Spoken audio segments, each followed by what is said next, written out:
bonsoir Jean. Bonsoir. Et bienvenue dans ce nouvel épisode de Taisez-vous. Et aujourd'hui, on reçoit Anna Carolina. Salut. Salut. Caro, du coup. Caro, on dit. du coup, pour les intimes. Ouais, très bien. Ça va? Oui, ça va et toi? Ça va super. Alors, on te reçoit dans le cadre de ta thèse en sociologie, dont l'intitulé est approximativement, du coup, puisque ça a changé, Et été. Comment les femmes des périphéries urbaines de Sao Paulo s'approprient les offres pentecôtistes ou féministes de résolution de problèmes.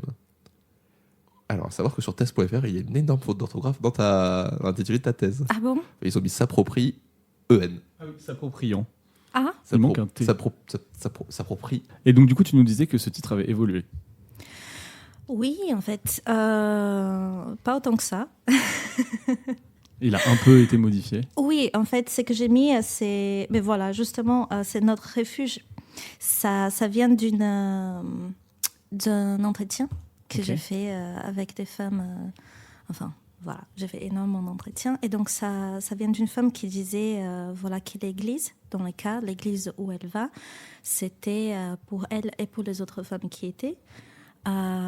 C'était leur refuge. Et en fait, j'ai trouvé ça intéressant parce que, enfin, dans le cadre de la thèse, j'ai aussi fait des entretiens et d'observations dans des associations féministes et tout. Et c'était exactement le même mot que les féministes utilisaient pour parler de l'association et des réseaux qui ont été créés. Donc, en fait, voilà, le refuge et refuge. Tu as intégré le mot refuge, du coup, au titre de ta thèse, c'est ça? Mhm. Ok. Et du coup, donc, tu fais cette étude par rapport aux femmes qui vivent à Sao Paulo, Oh oui, uniquement. c'est ça. Ah oui. Ok. Mhm. Quel est le problème à Sao Paulo pour ces femmes, du coup? Donc, voilà. C'est complexe. Donc, en gros, les pentecôtistes, voilà. Donc, je suis en train d'étudier surtout les femmes qui font partie de cette religion, l'évangélisme pentecôtiste. Et à São Paulo, elles sont très, très nombreuses, même si elles sont nombreuses partout au Brésil. Je n'ai pas voulu faire une étude trop large, parce qu'en fait, les gens, ils ont des vécus complètement différents. Et donc, je me suis dit, je vais rester dans un endroit, donc les périphéries urbaines de São Paulo. Voilà, ça c'est très, très bien. Ces périphéries urbaines, elles sont mais un petit peu comme les banlieues ici, très similaires aux banlieues des grandes villes en France. Et donc, du coup, là, c'est aussi une sorte de... C'est l'endroit où il y a les plus d'églises pentecôtistes. Elles ne sont pas du tout, par exemple, dans les centres de la ville. Enfin, un petit peu, mais ouais. très, très peu.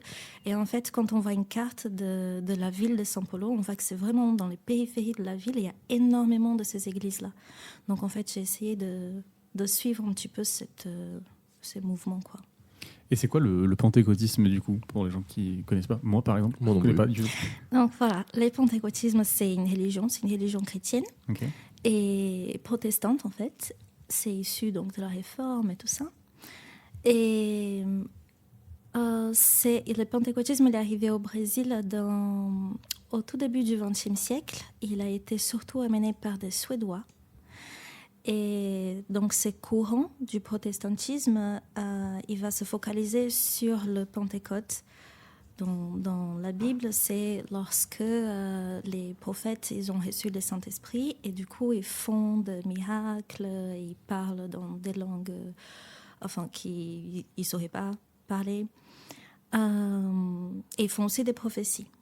Et donc, en fait, ces églises, elles vont s'organiser, leur messe, entre guillemets, elle va s'organiser autour de ce moment où les pasteurs, il va soi-disant recevoir le Saint-Esprit et il va faire des miracles, il va faire des prophéties, etc. et tout ça. Donc c'est autour de ça que ça s'organise. Très différemment de religions comme le catholicisme ou d'autres courants du protestantisme qui sont du protestantisme historique, le pentecôtisme, il est très, très émotionnel. Il y a vraiment un grand appel aux émotions des fidèles à vraiment, comment dire, surtout quand on regarde un petit peu on va dire les rituels religieux d'une certaine manière, ils sont vraiment très ancrés à cette question de l'émotion, de la catharsis, de vraiment sortir ce qu'il y a à l'intérieur. Enfin, la catharsis, c'est aussi c'est une théorie, enfin.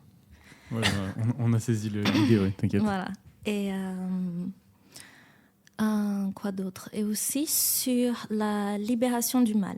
Donc D'accord. ça, c'est un peu ce qui va vraiment distinguer le pentecôtisme, c'est cette idée que tout le mal que les personnes retrouvent dans leur vie, ça vient de la présence d'un esprit ou d'un démon ou diable ou quoi que ce soit. Et que du coup, il va falloir aller à l'église et... Pardon. T'inquiète. Pardon. Il va falloir aller à l'église pour, du coup, se libérer de cet esprit, souvent à travers un exorcisme, qui est aussi assez différent de l'exorcisme catholique. Voilà, en gros, c'est ça. Donc c'est beaucoup sur sur l'émotion des gens et des fidèles, et sur donc du coup l'exorcisme de ce mal qui pourrait être chez les gens, du coup. Oui. Ok.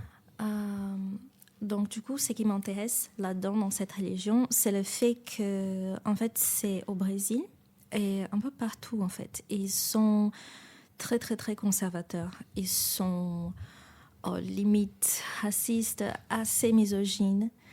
Et les femmes des périphéries urbaines, elles sont un public extrêmement important dans ces églises. Elles sont très très très souvent dans ces églises-là. Et donc du coup, c'était ça un peu le paradoxe qui m'a attirée dans cette question-là. Le côté qui est pourtant très porté sur les émotions, qui pourrait être quelque chose de sain, et qu'au final, genre... T'as déjà identifié comment ça se fait qu'ils retournent ça, ou que ce soit qu'il y ait des dérives... du coup, racistes, sexistes, xénophobes en général, là-dedans. Mais surtout que moi, quand on s'était vu une fois, tu m'avais dit que justement ils étaient racistes et très misogynes, et pourtant il y avait énormément de femmes, parce que tu viens de dire là. Ouais, c'est ça qui est étonnant aussi. Ben oui, c'est intéressant comme question de thèse. Donc, c'est pour ça qu'on t'interviewe en fait. Complètement. Donc oui, en fait, ça m'a pris un bon moment pour arriver à ma thèse, en fait, à la thèse que je compte défendre un de ces jours quand j'aurai fini de réfléchir à tout ça. Oui, à tout ça. Est-ce que c'était quelque chose que tu faisais pendant ton master déjà, c'est ça?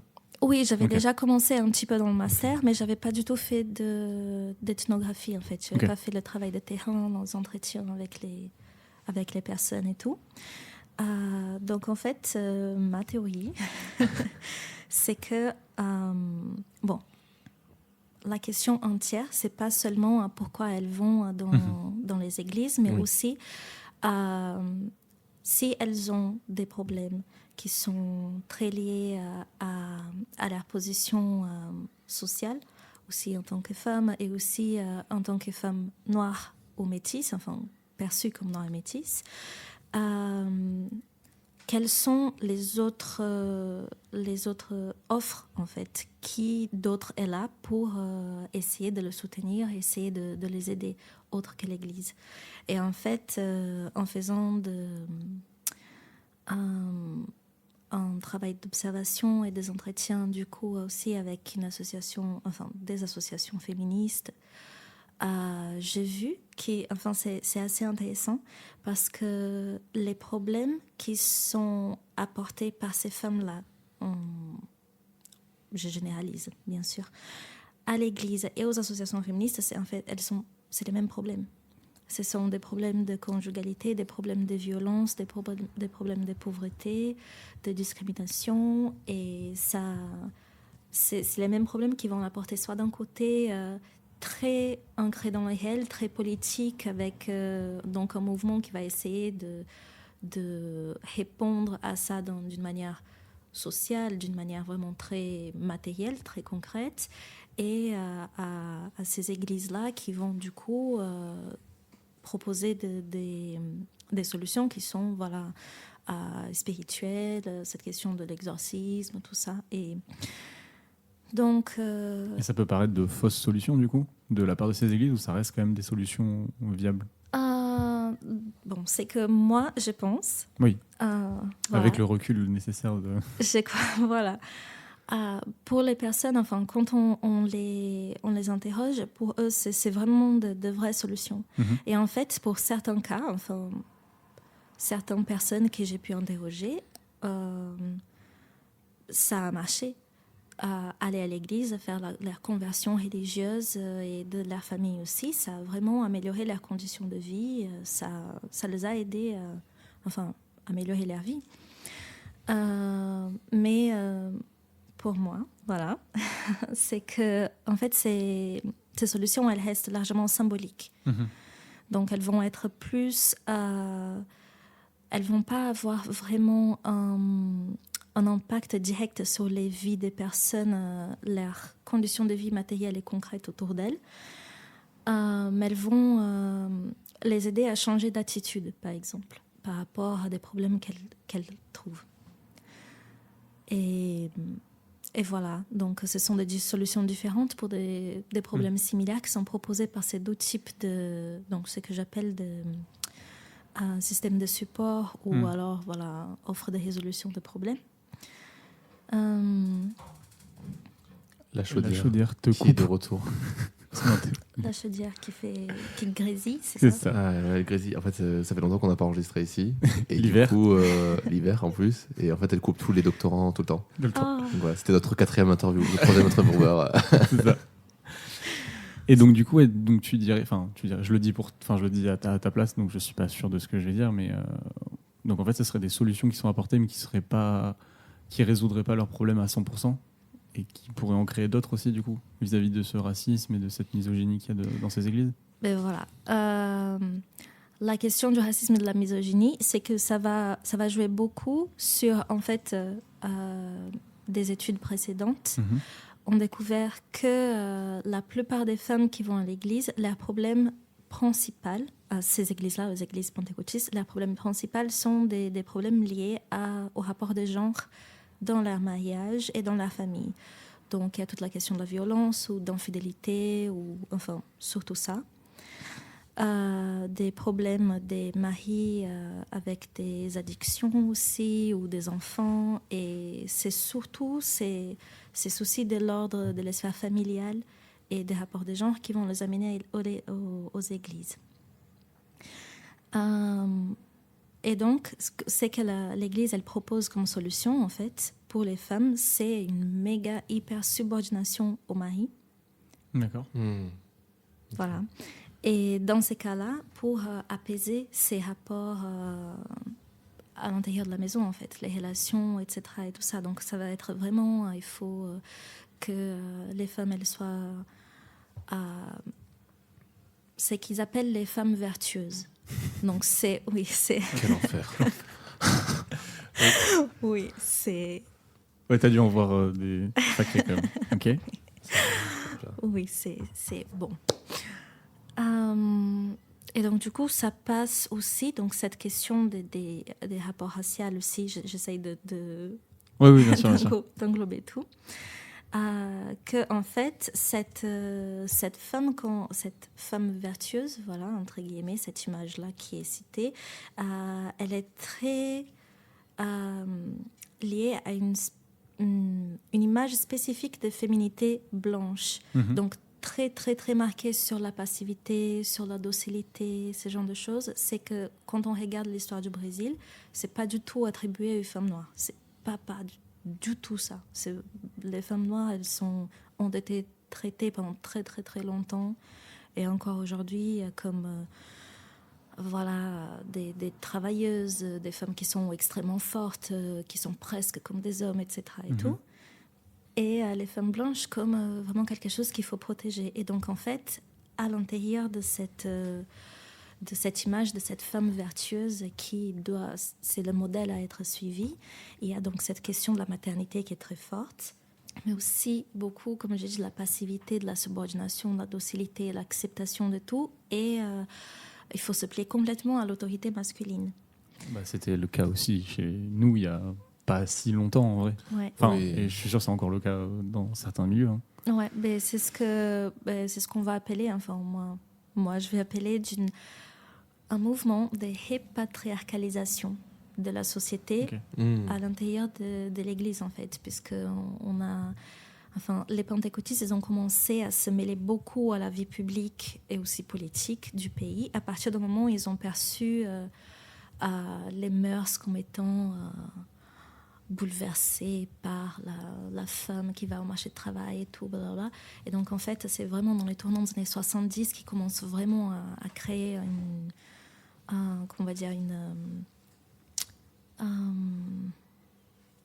à se montrer en fait en public. Avant ça, les pentecôtistes, ils étaient très très très dans le entre-soi, ils étaient très loin de la vie publique, de la vie politique. C'était un truc genre le monde, il ne nous appartient pas, il faut que nous on se...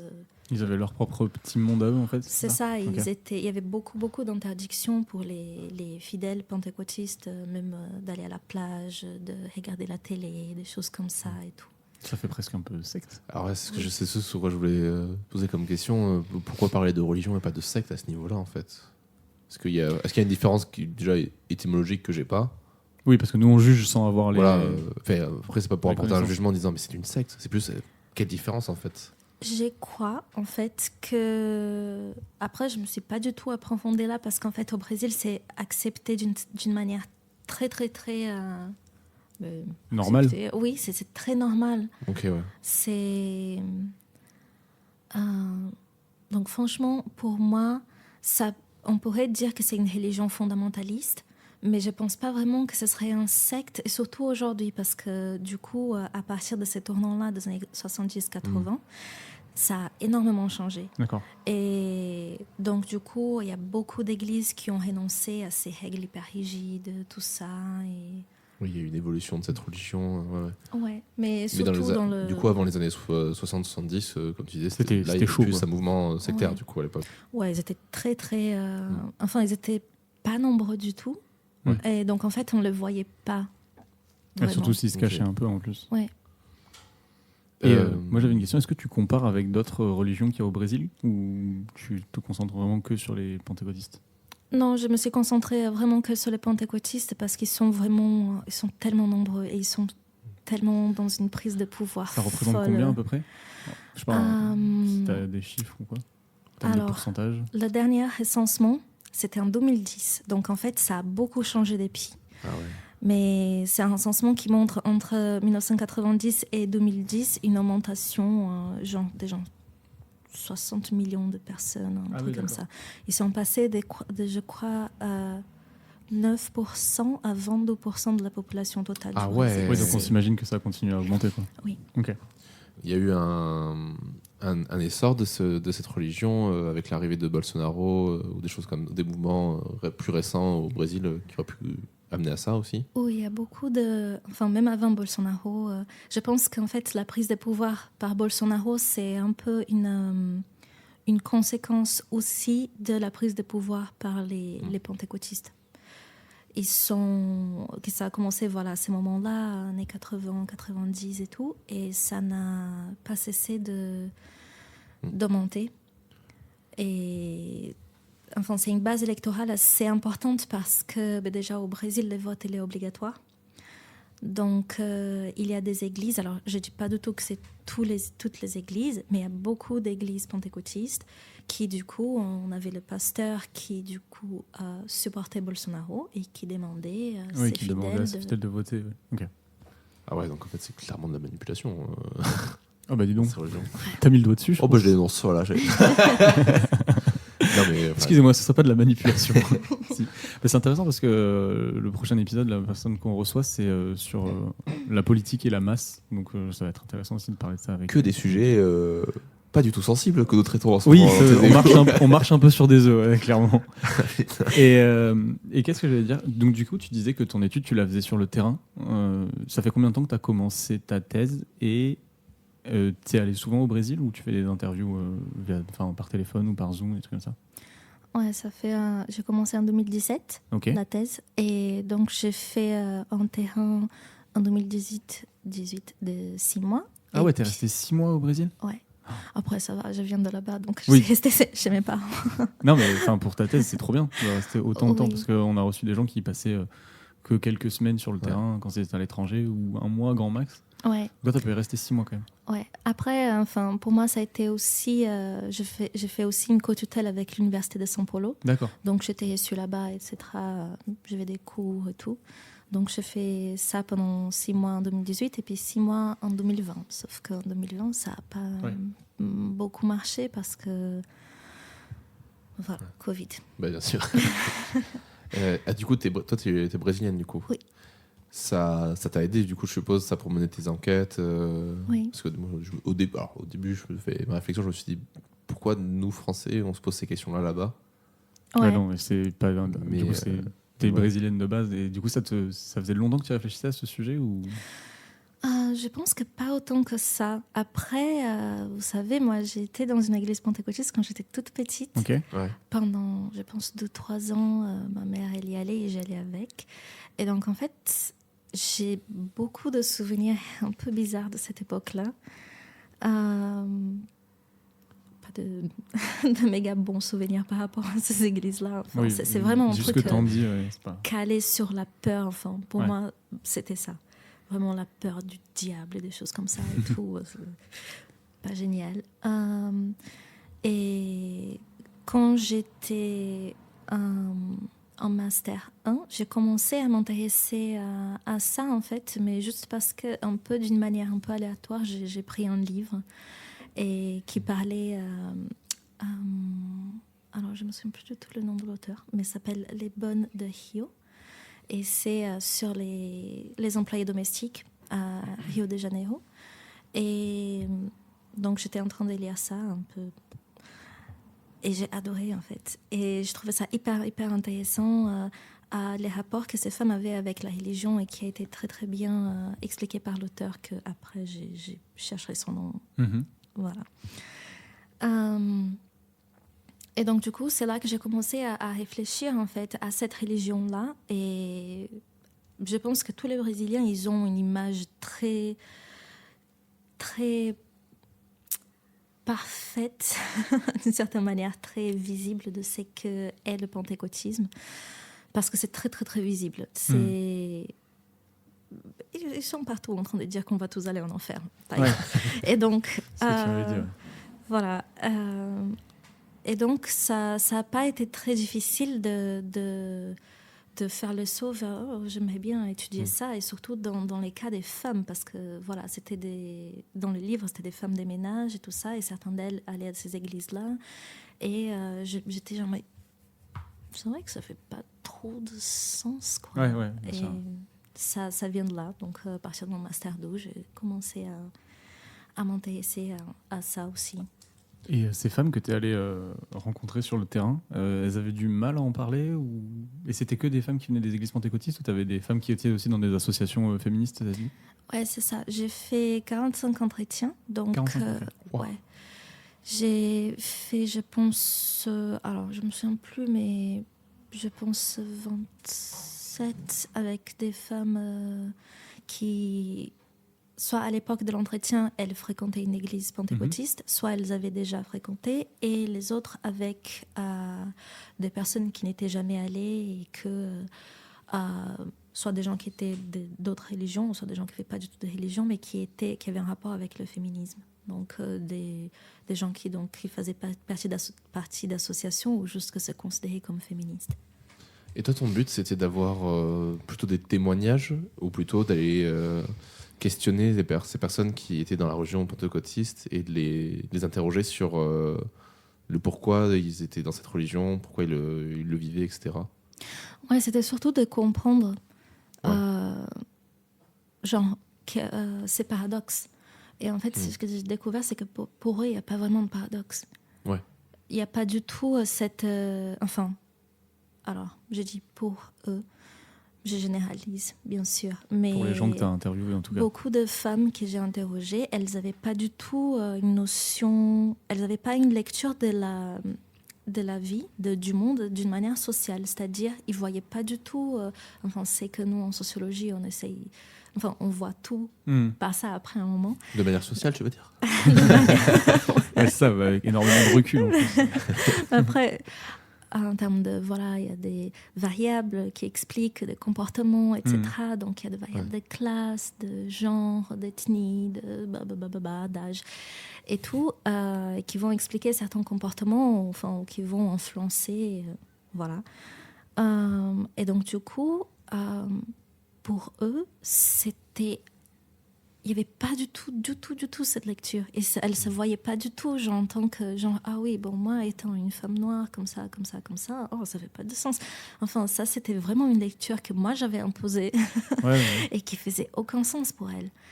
Après, je ne demandais pas non plus d'une manière hyper... Donc, alors, madame... Et puis par d'entrée, genre bonjour madame, alors du coup vous êtes pentecôtiste, vous avez pas honte? Oh c'est clair. Non, c'est des sujets très. Moi, c'était par exemple, j'en parlais avec une amie qui est protestante, et gros big up à elle si elle écoute, je pense pas, mais bon, bref. Et je lui ai dit, mais comment tu vis ton féminisme par rapport à la religion en fait? Parce que genre, quand tu lis, ça fait genre la femme est soumise, la machin, mais nul. Et elle, ce qu'elle m'avait dit, c'était. Bon, là, c'est encore une autre question, mais ce qu'elle m'avait dit, c'était que les traductions changeaient.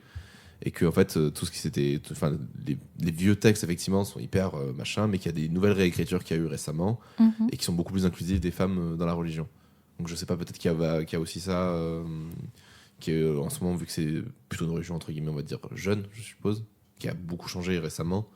Peut-être qu'il y a aussi ces réécritures, ces choses là qui parlent du coup aux brésiliennes, mais qui pour d'autres personnes avec du recul et tout ça ne comprennent pas forcément parce qu'on est moi, personnellement, je le comprendrais pas, mais parce que je suis pas là-bas, j'ai pas grandi là-bas. T'es pas une femme je suis noire. pas une femme noire de Sao Paulo. C'est donc voilà, il y a peut-être aussi, je sais pas si t'as identifié des clés comme ça, de trucs aussi sociales et culturels qui font que. Ouais. Voilà. Mais justement, en fait, c'est que j'ai vu parmi ces femmes pentecôtistes que j'ai interrogées, voilà, que j'ai pu rencontrer, c'est qu'il y a vraiment un rapport d'âge et de scolarité à la manière dont elles voient le monde et donc de la manière dont elles vont vivre la religion.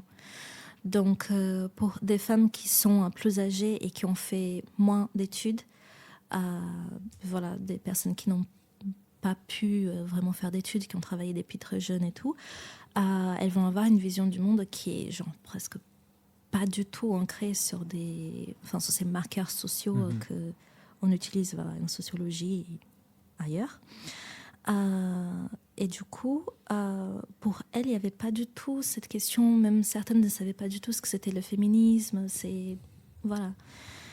Mais pour des femmes plus jeunes et en ayant fait des études plus longues, des femmes à l'université, tout ça, pour certaines, oui, il y avait carrément un paradoxe. Et elle disait, oui, enfin, voilà, c'est un peu difficile. Moi, je me sens proche du féminisme, mais en même temps, il y a cette question de la religion et tout ça. Et donc, il y a des concessions à faire. Et je pense que les nouvelles générations, enfin, ça va changer nécessairement, y compris, il existe des groupes féministes évangélistes et pentecôtistes qui donc vont militer pour avoir plus d'égalité au sein de l'Église, au sein des mariages et tout ça, parce que voilà, enfin, elles voient qu'il y a des problèmes, quoi. Exactement.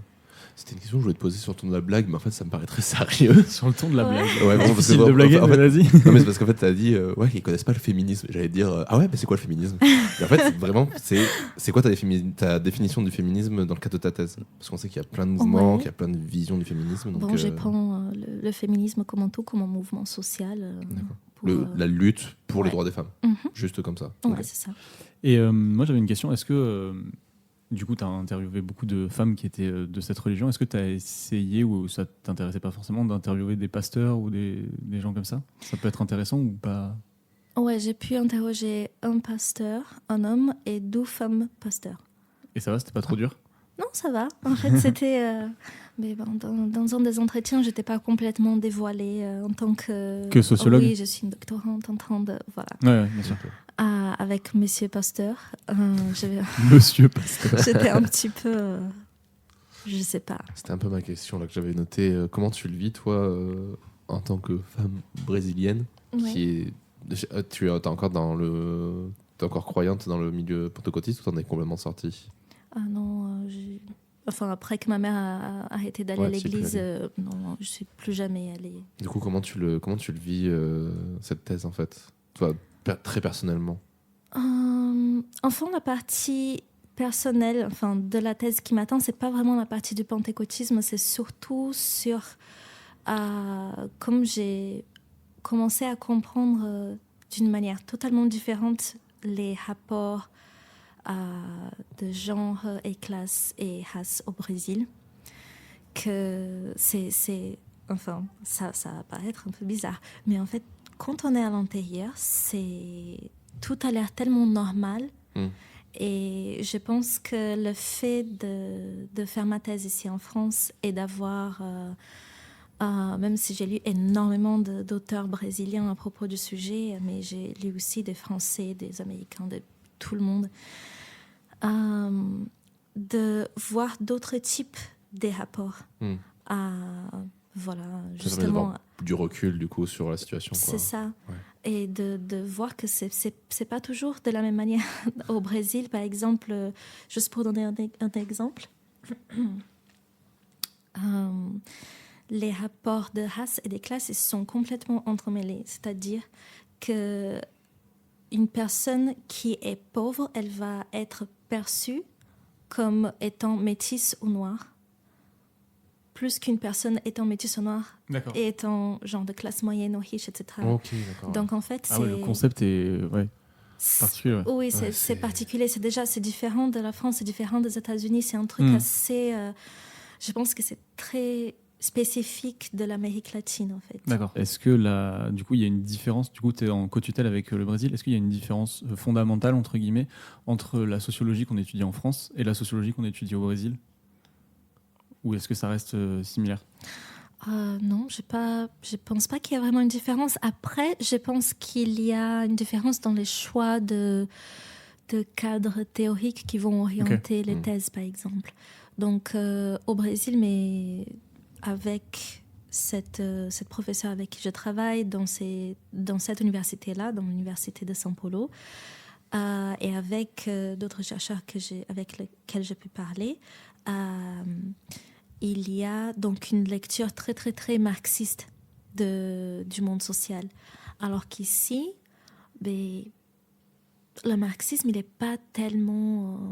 C'est plus très développé aujourd'hui, le marxisme en France. Oui, du coup, donc c'est assez similaire, sauf sur certains points. Donc, oui, mais après, en termes de sociologie, non, je n'ai pas vraiment trouvé qu'il y avait énormément de différences. Ok. Et là, t'en es où, du coup, de ta thèse ? À la rédaction. On est à la rédaction. Ouais. Tu l'as vraiment dit avec une voix. J'aime bien quand on reçoit des gens, soit qui sont en première année, qui sont hyper joyeux. Et après, recevoir des gens qui sont en rédaction. En rédaction. C'est vraiment la bête noire, c'est drôle.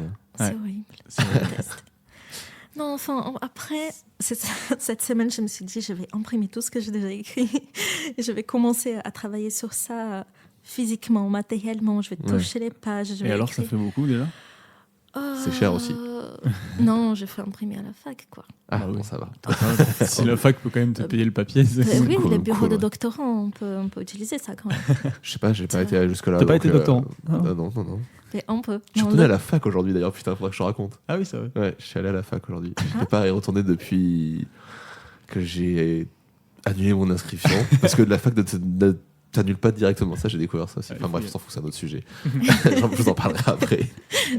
Et du coup, toi personnellement, dans ta thèse, comment ça va, ça se passe bien ? Là, on parle plus, on est sur le moment de l'émission, on va parler un peu plus genre de toi, si tu as envie d'en parler, genre si ça se passe bien. Est-ce que tu fais un petit peu à côté de ta thèse pour soit en sortir, soit tu préfères rester que dans ta thèse, te concentrer dedans à 100% Comment je suis en train de vivre ça ? Je pense que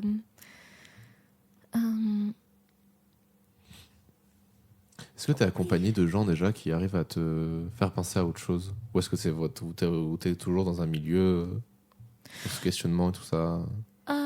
Oui, enfin, pour le travail, je suis souvent au bureau de doctorants, donc chacun travaille sur un truc, on est en train d'échanger.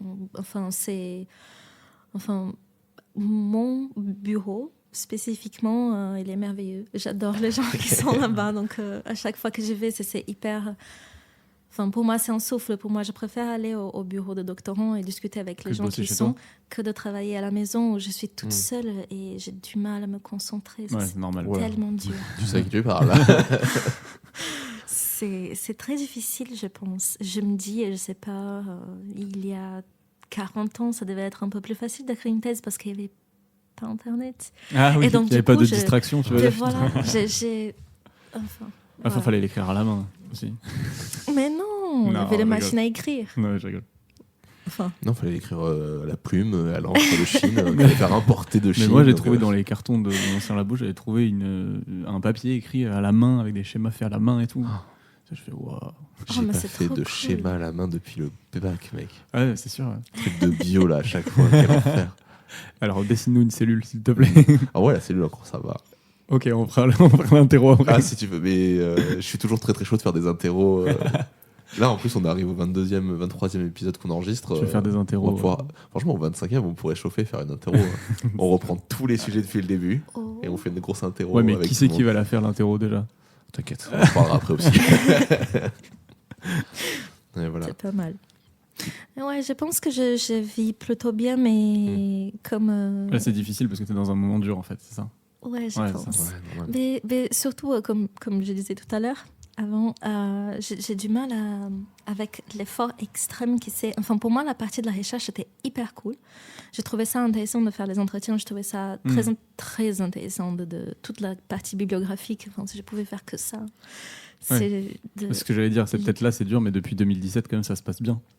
Oui, voilà, ça se passe bien. Enfin, moi, je trouve ça très intéressant, donc ça va. Mais après, la partie où il faut vraiment faire le méga effort de traduire, voilà, 4 ans que je suis en train de penser le truc et commencer, allez, on va commencer du début, expliquer ça, et puis ça, et puis ça, et puis ça. C'est très difficile et comme j'ai dit, il n'y a rien qui est garanti après, donc ça me stresse un petit peu.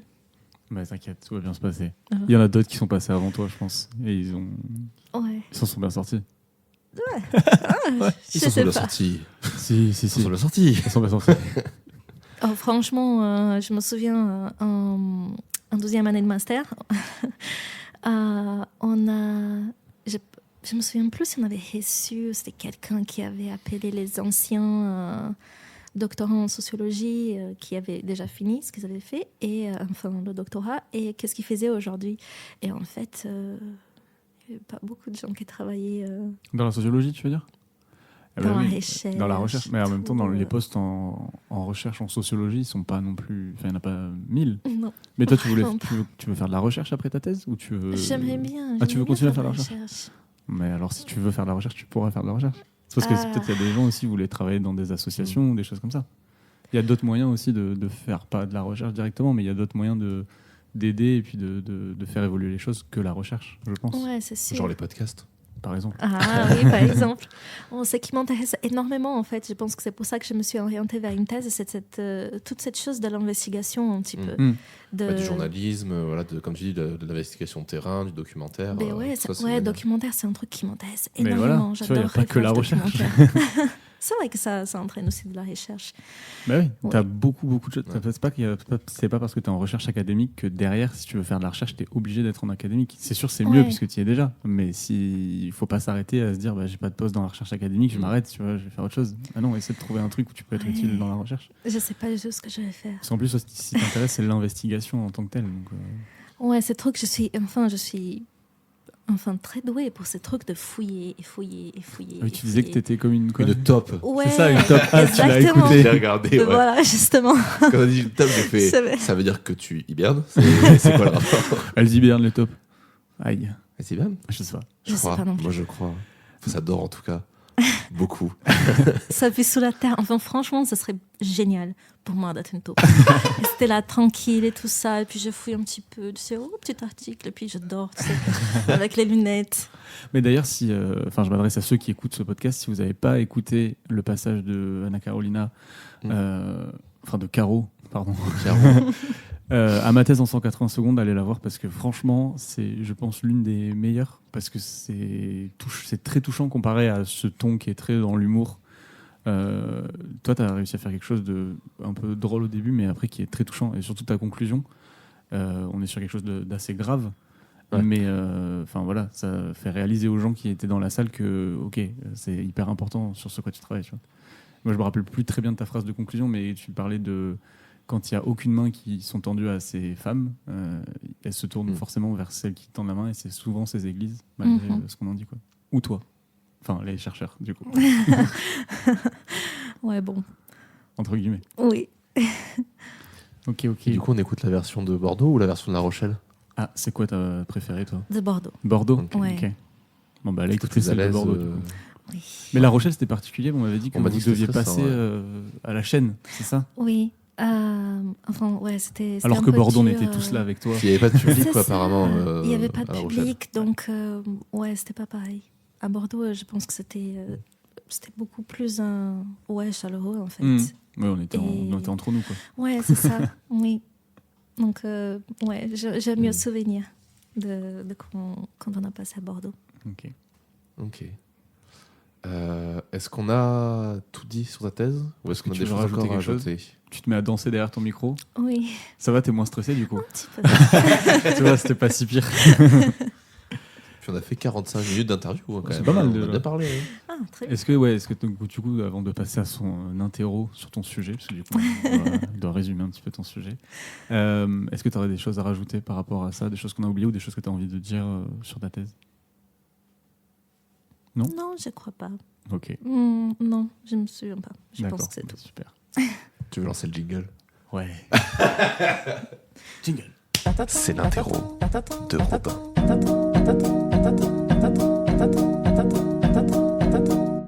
De toute façon, ça va, c'est pas des thèses. Et tu vois, attends, juste, je te coupe. Je suis ravi que tu pas noté le titre, parce que d'habitude, tu relis le titre. Ouais.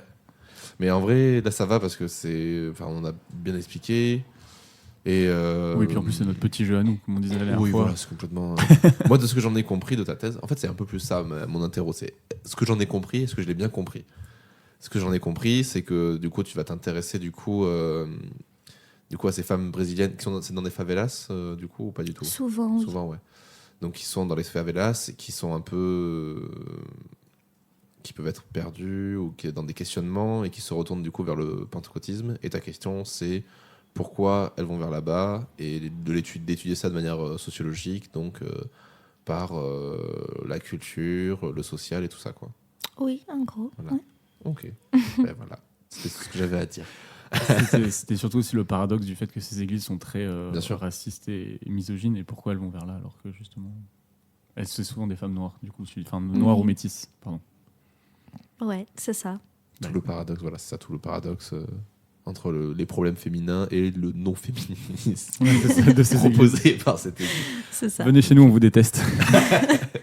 C'est presque ça, vraiment. Et est-ce qu'il y a une forme de... Ça fait un peu du coup ce qu'on disait tout à l'heure par rapport à la secte, mais est-ce que ces églises, elles sont assez riches au Brésil? Oui. Est-ce qu'il y a une forme de don du coup de ces personnes pauvres? Ah oui. Ah, voilà, ça aussi, Ouais, on ça. n'avait pas trop... Ah, Pardon, bah. excuse-moi avec mon micro. Du coup, ça, on n'en avait pas trop parlé. Du coup, c'est des femmes, des gens qui sont pauvres et qui vont devoir donner de l'argent. Qui claquent leur thune. Ok, voilà, d'accord. ouais. Oui. Parce qu'en fait, l'argent dans ces églises-là, j'ai juste résumé rapidement. Non, pour que vas-y, ça t'inquiète, soit hein. pas très long. Mais en gros, il sert un peu comme les dons d'argent, en fait. Mhm. Ça sert comme on va prouver la foi à travers ces dons d'argent. Dans le sens, Ouais, je vois complètement. Ouais. vous voyez, dans le sens où, par exemple, si vous croyez vraiment, vous n'avez pas du tout peur de donner le seul argent que vous avez parce que vous savez que Vous Dieu, êtes protégé, ouais. ouais, Dieu, il ouais. va, Non, mais oui, il après, va nous, doubler, ouais, bien sûr. multiplier l'argent, etc. Puis si tu ne donnes pas, voilà, il y a des esprits qui vont venir te hanter, des trucs comme Ah ça. ouais, ok. Bah, c'est des trucs qu'on a du mal forcément dans notre société tranquille, on va dire. Aujourd'hui, on l'a plus, mais on l'avait avant. Oui, bien sûr, bien sûr. Non, mais Ouais. La religion ne fait plus partie, n'occupe plus la place qu'elle occupait avant c'est sûr. en France. Et c'est vrai que ça, c'est plutôt un soulagement parce que du coup, ça repart à l'état de religion, de croyance, et c'est plus de la manipulation politique en fait. On est presque dedans, quoi. Ouais, dans ces cas-là, beaucoup. Après, il y a d'autres religions au Brésil qui sont très, très intéressantes, qui font de travaux assez intéressants. Tu vas refaire une thèse, du coup. Mais- Non, je rigole. Jamais. Il y a une secte toussiniste, du coup, qui elle est basée sur la Toussaint. Par rapport à la Pentecôte. Oui. Excellent. Oh non. Elle est dégoûtée de cette blague. Je la couperai, hein, si tu veux, vraiment. Non, je pense qu'il faut la laisser. Oui, tu peux. Ouais, voilà. Ouais, oui, c'est très bien. C'est juste pour ça. C'est- Attends, je la laisse ou je la coupe? J'ai pas compris. Non, tu la laisses. Je la laisse, ok. Bon, bah écoutez, Ok. après, c'est vrai que c'est des sujets. Ces là, sujets, c'est compliqué d'en c'est- rire. Hein. Oui. Ouais, dis-nous. J'ai ma suggestion à faire aussi. Bah oui, Ah c'est oui, pour ça, t'inquiète, on y oublie passe. pas, ouais. Elle a le conducteur avec nous. Mais ouais, Pardon. Oui, il y a écrit sur le prompteur qu'il faut parler des. C'est ça. Voilà. c'est devenu la chef du. Non. Ça te va. Arrêtez. Voilà, Non. voilà. Non, mais c'est vrai Taisez-vous, que un c'est podcast dirigé par Anna Carolina. Non. C'était pas dans ce Tu sais, sens. on lui a parlé de podcast pour qu'elle fasse encore des investigations. C'est bon, elle a pris le truc en main. C'est ça, si, complètement. Est-ce que Non. Taisez-vous, on pourrait pas le renommer plutôt Anna Carolina Podcast et la quête du coup du savoir, si vous voulez. Ah, si vous Écoute, voulez. Nous, on te suit. Après, au Brésil, ça va. Non, je voulais dire que c'est quand même assez intéressant d'avoir des gens comme toi qui viennent nous parler de sujets un peu Ouais. plus. Pas plus sérieux, mais plus. Comment dire Mais sur des tons moins légers, parce que c'est vrai que là, Oui, prend parce que- on avait, nous, décidé de prendre un peu le côté de la recherche pour le déconstruire un peu auprès du grand public et de se dire plutôt, mais ça peut être aussi très fun, ça peut être très drôle, ou Mais ça ouais, peut ça, être, c'est voilà, plus du coup les ça sciences peut être plus naturelles. léger. C'est ça, est-ce qu'on est sur des sujets, même sur des sciences, voilà, sur les sciences Humaine et sociale. humaines et sociales, merci. Euh, On pouvait espérer d'être plus léger, mais sur des sujets comme celui-là ou comme celui de de Leïla, Colette et de Leïla. et Colette qu'on va aussi arriver. qu'on va Ouais, recevoir. donc voilà. Non, c'est sûr, c'est des trucs où il faut pas. Voilà. Faut pas Mm. essayer de Faut, prendre ça voilà. aussi avec légèreté, mais c'est hyper intéressant, je trouve, d'apprendre ça. Parce que nous, quand on est dans notre société en France, pour certains tranquille, enfin pour nous en tout cas, et c'est aussi très intéressant, du coup, grâce à des chercheurs et des thésards comme toi, de s'ouvrir un petit peu à tout ça. Quoi. Ouais. On passe au reco. Allez, les petites recos, tu Allez. veux commencer? Toi, tu dois aller la chercher dans ton sac, c'est ça? Oui. Allez, vas-y. Va Bah, écoute. chercher ta reco. Tu veux, du coup, tu veux Vas-y, donner la commence. tienne. Ok. Moi, je vais vous recommander un album, une fois n'est pas coutume, d'un groupe barcelonais. Oui, c'est vrai que t'es Euh, féru de Zik, je le dis à chaque fois. Ouais, je suis un féru de musique, mon pote. Ça s'appelle Tribadé, je crois, si je le prononce à l'espagnol avec un accent français. Tribadé. Tribadé. Voilà. Et l'album s'appelle Las Desheredada. D'accord. Je sais pas si j'ai bien prononcé. Et voilà, c'est un groupe de rap féminin. Et voilà, ça me fait vraiment beaucoup penser à tout ce qui est le mouvement un peu riot rock qu'il y avait eu de tous ces groupes féminins très engagés dans les années 70. Mais version du coup rap, il y a beaucoup de groupes comme ça, espagnols particulièrement, mais en Amérique latine aussi. Et j'ai adoré cet album-là. Ça fait énormément de références au rap du coup US, donc à des Snoop Dogg, des Dr. Dre, tout ça. Et un peu pour rappeler que voilà, genre c'était très mascu quand même Oui. comme milieu, et qu'il y a une vision très mascu dans le rap. Et c'est très très cool, et ça reprend même des flows ou des comment ça s'appelle, des rythmiques de cette époque-là, mais elles se le sont réadaptées à leur sauce. Il y a un côté très tu vois, genre fait dans le garage ou enregistré, tu vois, vraiment pas à l'arrache, parce que c'est vraiment plutôt bien masterisé, je trouve, mais c'est Oui, fais comme si c'était à l'arrache, quoi. franchement, voilà, si vous n'êtes pas habitué à ce genre de, de son, ça peut être un peu particulier au début. Et alors malheureusement, je ne parle pas du tout espagnol, donc je ne sais pas trop ce que ça raconte, mais apparemment ce que ça raconte, c'est plutôt très engagé dans le féminisme et dans l'antipatriarcat. Donc voilà, donc les hispanophones se régaleront très certainement. C'est ça. Mais moi, d'un point de vue juste musical, j'ai trouvé ça taré, et je pense que c'est important de faire un peu plus connaître ça en France en tout cas. Bah, Voilà. voilà. À toi, vas-y, on t'écoute. Oui, bon. Je recommande ce livre qui s'appelle Carolina. C'est Oh. pas pour. Alors, je vais le dire un peu en français, Mais dis-le comme Je ça sais. doit être dit. parce que je vais dire les auteurs. Vas-y, vas-y. Vas-y, je t'en prie. Ouais, dis les noms. ok. Donc, c'est de Lenny Barbosa et João Pinheiro. Voilà, ce sont les auteurs. Et c'est de la maison d'édition Presque Lune. C'est Ah, une ça me dit BD. quelque chose, ça, oui. Et en fait, c'est une BD qui est basée sur l'œuvre d'une écrivaine brésilienne qui s'appelait Carolina Maria de Jésus. Et qui, c'était une femme qui a vécu toute sa vie dans une favela et qu'elle a toujours beaucoup aimé écrire, beaucoup aimé lire. Et son rêve était de devenir écrivaine et tout ça. Et en 1960, elle a réussi à avoir son journal intime publié. Et ces livres-là, la BD, elle se base sur ces livres-là. Et donc, c'est hyper intéressant. Je pense que c'est la première fois qu'une femme issue d'un milieu extrêmement défavorisé au Brésil a pu vraiment publié dans un milieu qui était, surtout à l'époque, hyper élitiste. Et donc, du livre original, il s'appelle Le Dépotoir, le livre de Carolina Maria de Jésus. Mais par contre, c'est un peu difficile à trouver en français. C'est sa seule édition, je pense, c'était en 62. Il n'est pas écrit en français. Ah oui, non, tu parles du livre de base. Oui, ok, pardon. Celui-ci, Carolina, il est écrit en français. C'est en français. Okay. Enfin, c'est hyper génial parce qu'elle raconte vraiment ses expériences vécues dans cette favela, comment c'était ses journées, enfin, pour vivre, elle... je ne sais même pas comment dire ça mais en français, mais elle cherchait du papier dans la rue pour vendre, pour avoir de l'argent, pour acheter à manger à ses enfants. Donc c'est incroyable. Et la BD, c'est hyper génial parce que du coup, c'est illustré. Et c'est vraiment cool. Puis ça a l'air très très beau. Hein. Pour le coup, ça a l'air d'être c'est un super bel objet. Les dessins ont l'air incroyables. Hein. On vous l'a pris en photo pour la mettre sur le Discord. Bien évidemment.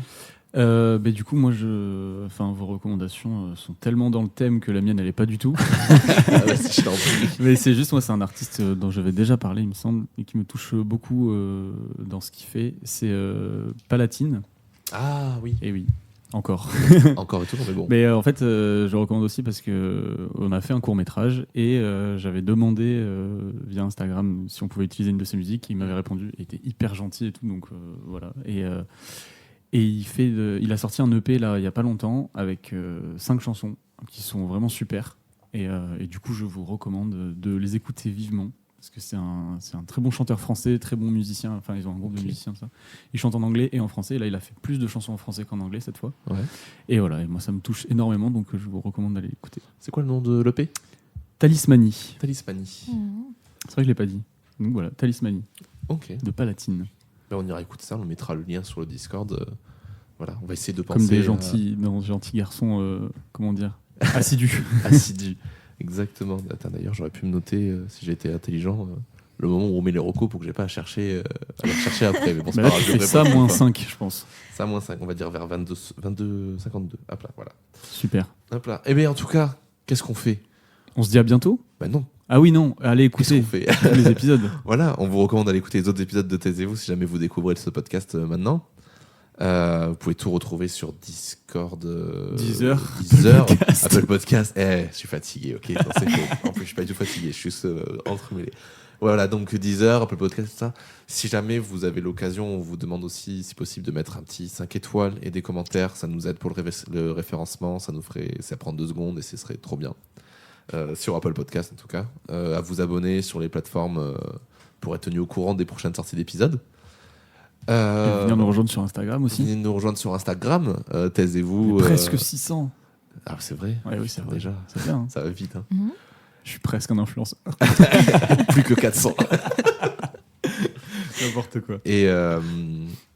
Et en vrai, voilà, donc voilà, oui, à nous repartager, éventuellement en parler autour de vous. Si jamais vous voulez écouter d'autres podcasts, parce qu'on fait plein d'autres podcasts, c'est trop cool.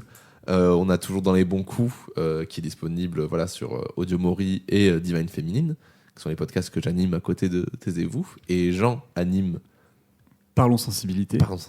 Excuse-moi, avec Lucille. Avec Lucille, qui sont pareil disponibles partout. Donc venez écouter. Venez écouter ça. Rejoignez-nous sur Discord et Instagram pour venir parler avec nous. Et puis si vous voulez venir nous parler de votre thèse dans ce podcast, vous nous envoyez un message, c'est avec plaisir qu'on vous reçoit. Et ben voilà. Je crois qu'on a tout dit. On a fait le tour. Ouais. Merci Caro. Caro d'être venue. Merci à vous. Allez, à bientôt. À bientôt, salut.